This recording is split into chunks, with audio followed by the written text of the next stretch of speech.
அடுத்து இவர் பேசுறதுக்காக வெயிட் பண்ணிட்டு இருக்கோம் அப்படின்னு வந்து சொல்லணும். You were looking forward to hear from him. Yes. ஒரு சிம்பிள் பாயா வந்துட்டு வந்தாரு தமிழ் சினிமாக்குள்ள. இப்போ தவிர்க்க முடியாத ஒரு ஹீரோவா வந்து மாறி இருக்காரு. எல்லாரோட favourite, the most trusted and the most நம்ம செலிப்ரேட் பண்ணக்கூடிய ஒரு ஹீரோவா மாறி இருக்காரு. நம்மளுடைய very own சிவகார்த்திகேயன் அவர்களை அன்போடு இப்பொழுது மேடைக்கு அழைக்கிறோம். Let's welcome to the world of Parasakthi. எல்லாருக்கும் வணக்கம். ரொம்ப நன்றி உங்களுடைய அன்புக்கு நான் எல்லா சார்பாகவும் சொல்லிக்கிறேன். இங்க வந்து பத்திரிகை, தொலைக்காட்சி, இணையதள நண்பர்கள், வீடியோகிராஃபர்ஸ், போட்டோகிராஃபர்ஸ் எல்லாருக்கும் நன்றி, வணக்கம். நாங்க அங்கே நின்று எங்களுக்கு இந்த சந்தோஷத்தை கொடுத்துருக்க, அன்பு கொடுத்துருக்க எல்லாருக்கும் ஒரு பெரிய பெரிய நன்றி. அண்ட் என்னோட டீம் இந்த பராசக்தி இவ்வளவு பெரிய ஒரு ஃபிலிமாவும் ஒரு எக்ஸ்பீரியன்ஸாகவும் மாறி இருக்கிறது காரணமான இங்க இருக்கிற அத்தனை பேருக்கும், இங்க வர முடியாத அத்தனை பேருக்கும் என்னுடைய நன்றி, வணக்கம். பராசக்தி ஒரு 1960களில் நடந்த ஒரு விஷயத்தை வச்சு அதை சுத்தி ஒரு கதையை அமைச்சிருந்தாங்க சுதா மேம்.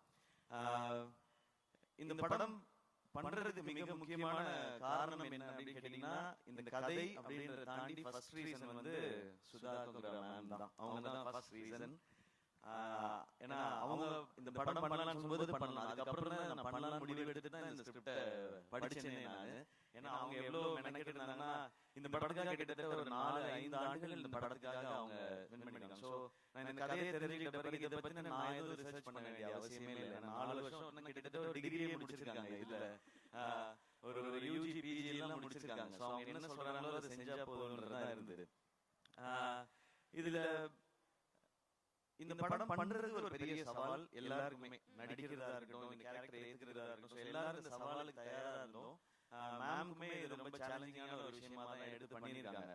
பட் இந்த மாதிரி சவால்ல தலைவர் சொல்ற மாதிரி சோதனையை சந்திச்சாதான் சாதனை அப்படின்ற மாதிரி இந்த படம் அப்படி ஒரு சாதனையா தான் இருக்கும்னு நான் நம்புறேன். ஏன்னா அவ்வளவு விஷயங்களை கடந்து வந்திருக்கோம். தேங்க்யூ ஆகாஷ் ப்ரோ, இந்த படத்தோட ப்ரொடியூசர் நீங்க, இந்த படத்தை நீங்க சிரத்தை எடுத்து பண்ணதுக்கு. அண்ட் அதை தாண்டி படங்கள் நிறைய பண்ணிட்டே இருக்கோம். ஒரு படம் எடுக்கிறது மட்டும் இல்ல, கொண்டு போய் மக்கள்கிட்ட சேர்க்கிறது ரொம்ப முக்கியம். அது என்ன மாதிரி வகையில இந்த படத்தை புரிஞ்சுக்கிட்டு செய்யறதுன்னு ஒண்ணு இருக்குல்ல, அதுக்கு இந்த ஈவென்ட் ஒரு எக்ஸாம்பிள் நினைக்கிறேன். ஸோ உங்களுக்கும் உங்க டீமுக்கும் வாழ்த்துக்கள், நன்றி. அதுக்கப்புறம் நான் ஆக்சுவலா எல்லார பத்தியும் ஆடியோ லான்ச்ல தான் பேசணும்னு வச்சிருந்தேன். ஏன்னா நிறைய இருக்கு, எனக்கு ஒவ்வொருத்தருக்கும் 10-10 நிமிஷம் இருக்கு. ஒரு எபிசோடா வச்சிருக்கேன். இங்க மத்தவங்க எல்லாம் பேசிட்டதுனால நான் ஒரு வரியாவது பேசணும்னா, யூடியூப்ல வந்து அழகாக பேசிய ஜெயம் ரவி, அதை கண்டுகொள்ளாத சிவகார்த்திகேயன் அப்படின்னு போடுவாங்க. அதனால நான் 2 வரியாவது பேசிடுறேன். அத்தர்வா ப்ரோ, இவருக்கு எனக்குமான ஈக்குவேஷன் வந்து சாப்பாடுல தான் எங்களுடைய கனெக்ஷனே. அவர் நல்லா ஃபிட்டா இருக்காரு, என்னைய டெசர்ட் சாப்பிட வச்சிருவாரு. அவரான அப்புறமா கோட் பண்ணுவாருன்னு நினைக்கிறேன். நான் அந்த சந்தோஷத்திலே தூங்கிடுவேன். அடுத்த நாள் கொஞ்சம் வெயிட் போட்டு போய் அந்த மாதிரி இருக்கும். பட் ஒரு பிரதர் பாண்டிங்ன்றது நீங்க படத்துல பாக்குறது நடிப்பு இல்ல, உண்மையா அவருக்கு என் மேல இருக்க கேர், எனக்கு அவர் மேல இருக்க கேர். எனக்கு அவரோட ஒரு ஸ்பெஷல் மொமெண்ட். அவரோட ஃபர்ஸ்ட் ஃபிலிம் ப்ரமோஷன் வந்து நான் அது ஹோஸ்ட் பண்ணும்போது அது வந்தாரு, அப்பாவோட வந்தாரு. அது எனக்கு ரொம்ப ஒரு மறக்க முடியாத ஒரு எபிசோட். இன்னைக்கு நான் அவரோட சேர்ந்து இந்த படம் பண்றேன்றது எனக்கு ரொம்ப ஸ்பெஷலா இருக்கு.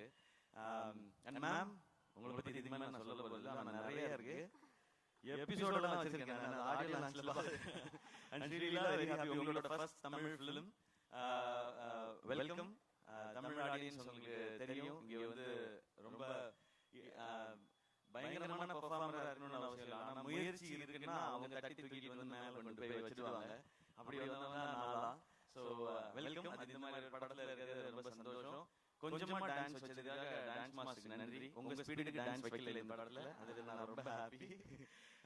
அண்ட் ரவி மோகன் சார், தேங்க்யூ, நீங்க இதை அக்செப்ட் பண்ணிக்கிறதுக்கு இந்த ரோல.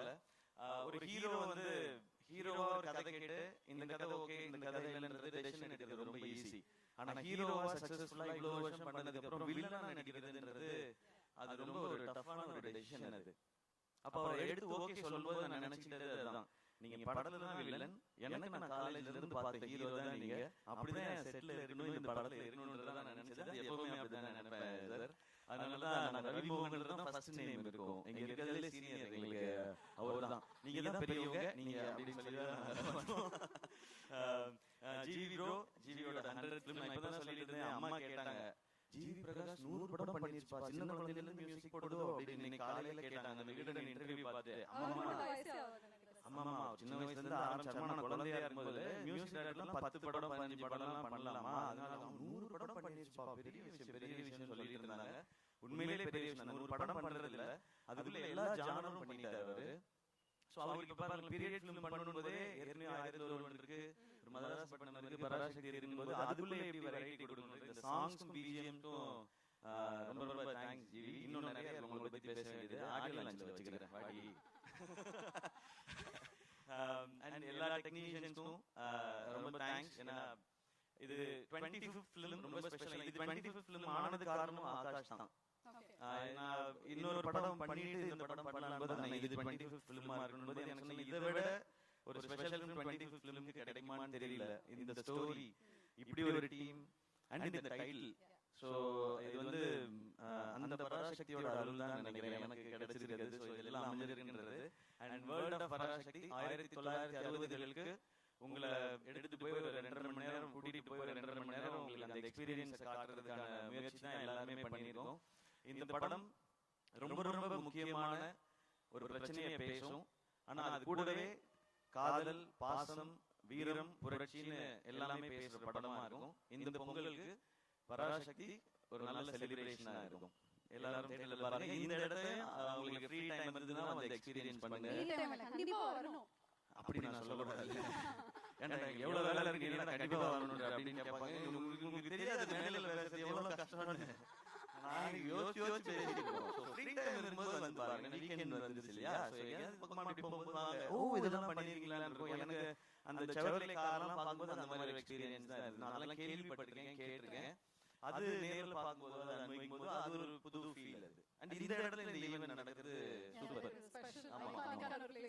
ஆமா சோ இந்த ஃபிலிமே அப்படிதான். இது இந்த ஃபிலிம் ஒரு blessing அப்படிதான் நான் நினைக்கிறேன். ஓகே, சிவகார்த்திகேயனோட முதல் படம்லாம் வந்து பார்த்தா நம்மள அப்படியே சிரிக்க வச்சு ஹாப்பியா ஃபீல் பண்ண வச்சிருப்பாரு. அதுக்கப்புறம் அமரர்ல தேம்பி அழுக வச்சீங்க கடைசில கிளைமாக்ஸ்ல. இந்த படத்துல நீங்க எந்த மாதிரி ஒரு அனுபவம், ஒரு ஃபீல் வந்து கிடைக்க போகுது உங்களுக்கு இருந்தது? Inspiring feel. எல்லாரும் ரொம்ப இன்ஸ்பைரிங்கா இருக்கு இந்த படம் பார்க்கும்போது. எஸ்பெஷலி இந்த படம் பராசக்தின்றது வந்து ஸ்டூடண்ட்ஸோட பவர் என்னங்கறத பேசுறது தான் இந்த படம். அந்த பவர் நிச்சயமா படம் பார்க்கும்போது உணர்வாங்க. ஓகே, எஸ்கே வந்து கண்ட்ரோல் பண்ணி பேசிட்டு இருக்காரு. ஏன்னா மேம் கிட்ட போடு எஸ்கே நோ அப்படி மாதிரி மேம் சொல்லிட்டாங்க நான் செஞ்சேன். Okay okay, but I think we have to இதெல்லாம் பண்ணாதீங்க மேம், அப்ப நீங்க சொன்னதெல்லாம் செய்யாத மாதிரி இருக்கு. But I think we have to wait for the launch and நிறைய விஷயங்கள் அங்க ரிவீல் பண்றாங்க. Okay.